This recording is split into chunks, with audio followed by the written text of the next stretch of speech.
திருவருகை காலம் 2ஆம் வாரம் வியாழக்கிழமை. முதல் வாசகம் எசாயா நூலிலிருந்து வாசகம் 41ஆம் அதிகாரம் 13 முதல் 20 வரை உள்ள இறை வார்த்தைகள். நானே உன் கடவுளாகிய ஆண்டவர், உன் வலக்கையை பற்றி பிடித்து அஞ்சாதே, உனக்கு துணையாயிருப்பேன் என்று உன்னிடம் சொல்பவரும் நானே. யாக்கோபு என்னும் புழுவே, இஸ்ரேல் என்னும் பொடிப்பூச்சியே, அஞ்சாதிரு, நான் உனக்கு துணையாயிருப்பேன் என்கிறார் ஆண்டவர்.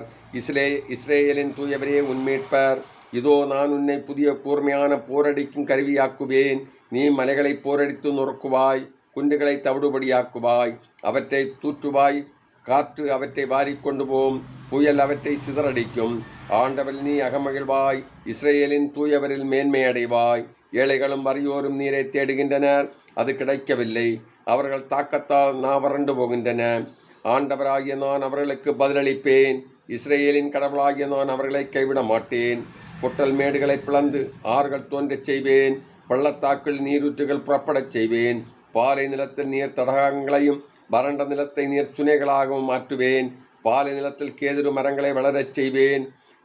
சித்தி மரம், மிருது புன்னை மரங்களையும் ஊசியிலை மரங்களையும் வைப்பேன். அப்போது ஆண்டவர் தம் ஆற்றலால் இதை செய்தார் என்று இஸ்ரேலின் தூயவர் அதை படைத்தார் என்றும் மக்கள் கண்டுணர்ந்து கொள்வர். ஒருங்கே சிந்தித்து புரிந்து கொள்வர். இது ஆண்டவர் வழங்கும் அருள்வாக்கு. இறைவா, உமக்கு நன்றி.